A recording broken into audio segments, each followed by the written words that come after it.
Ayan, hello, good morning, good afternoon, good evening sa ating lahat. At andito tayo ngayon ay magluluto ng kinaluko. Ayan, mayroon tayong 4 na gabi, Amerikano ang tawag dito sa sa Bicol.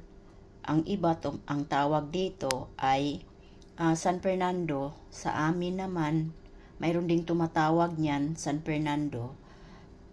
At sa amin talaga na namalayan ko ng isip ay Bisol. B-I-S-O-L. Bisol. Ayan, may 4 ako. At may 2 tayong niyog. At bibiyakin natin yan mamaya.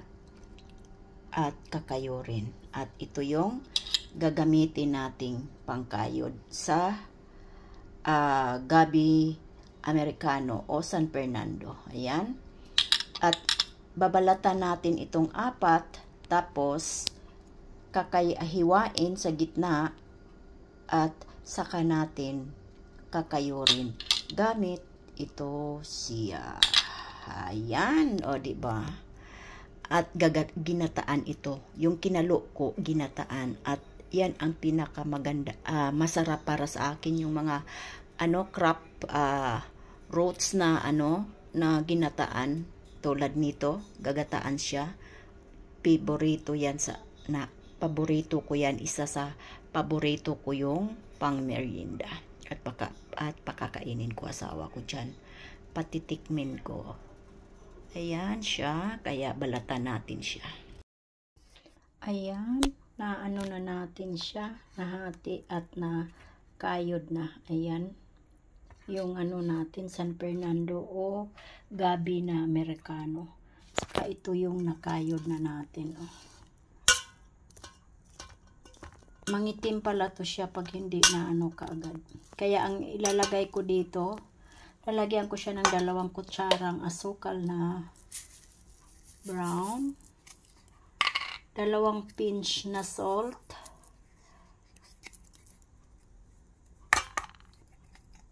at mayroon tayong cinnamon powder, lagyan natin. Ayan. At mayroon tayong vanilla powder. Ayan, yung vanilla natin, powder. Okay. Kaya lalagyan natin siya ng konting-konti.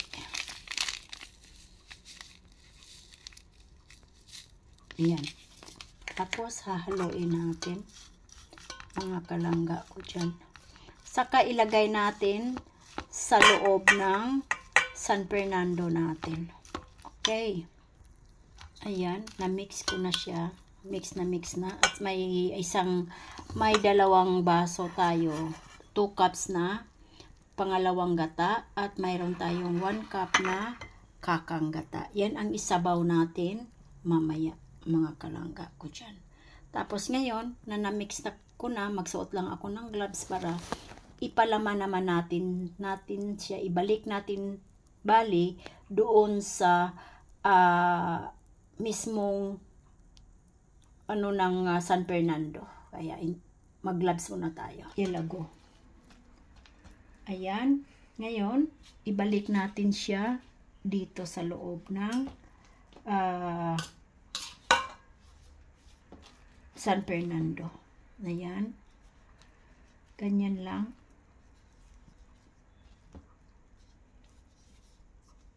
Okay.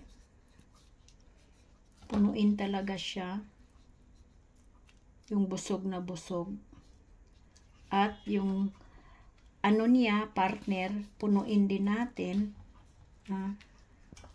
Huwag namang umapaw kasi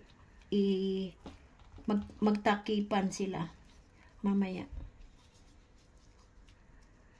Ayan. Okay. Ngayon, ilalagay natin. Yan.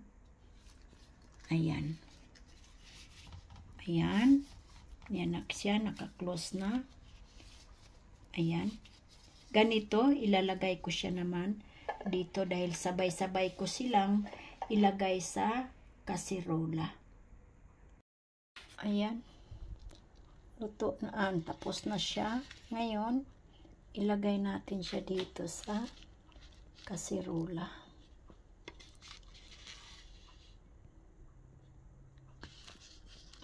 Ibinalik ko na yung laman. Kaya, ayan. At, ayan. Ayan na siya. Ngayon, ilalagay natin yung sabaw na unang gata. O, diba? Kaya, ayan.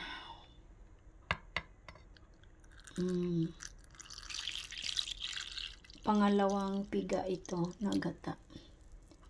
Yan, tama lang yan.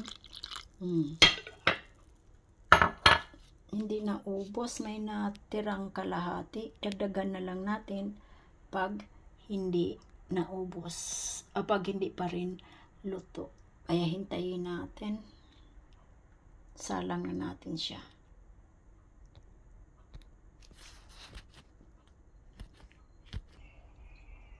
Ayan, nakasalang na yan siya. Hintayin natin na kumulo. Okay? At maluto. Ayan, kumulo na. Ang bilis, ano, diba?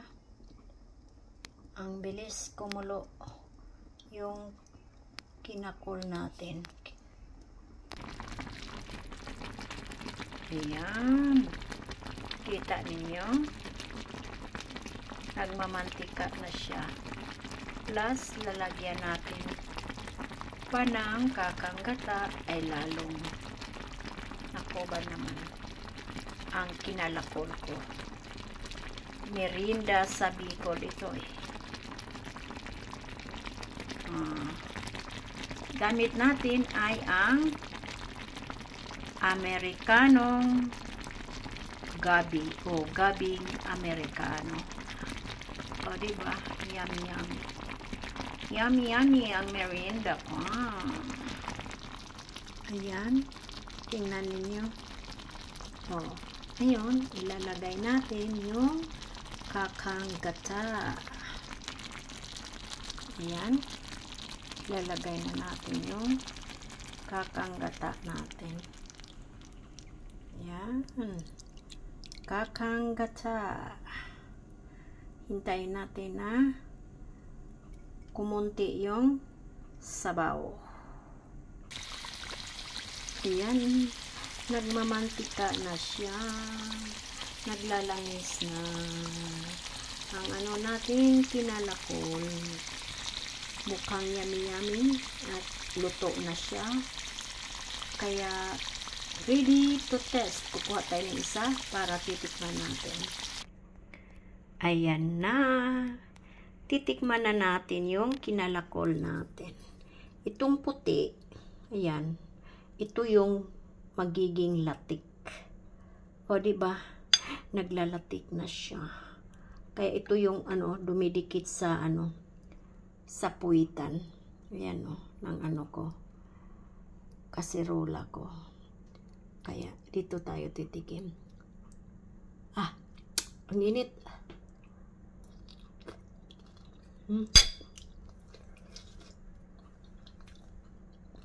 Sarap.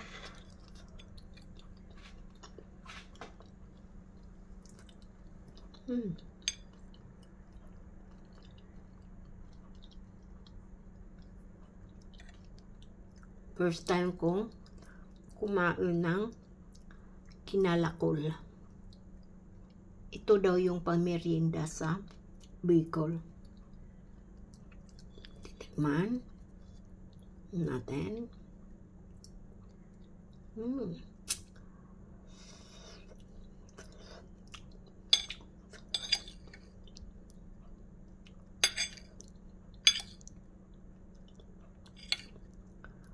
Ang sarap.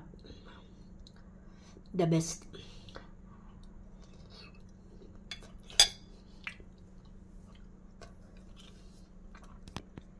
Oh my God.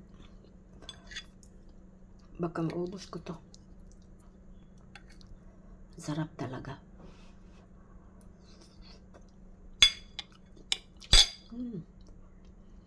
Kaya ayan, maraming salamat sa inyong lahat sa pagtsatsaga, sa kakapanood ng upload ko, sa pagluluto-luto ko, at lalo na dito sa pagla-live ko sa YouTube ko. Maraming salamat talaga sa inyo, mga supporters ng Ka-ADC, Jumcar, at lalong-lalo na mga Kalingap organic, solid organic na mga followers ng Kalingap. Kaya ayan, maraming salamat sa inyo talaga sa suporta. Kung wala ang Kalingap at wala kayo, wala din kaming mga Kalingap Reactor. Kaya ayan, bye-bye and God bless ating lahat.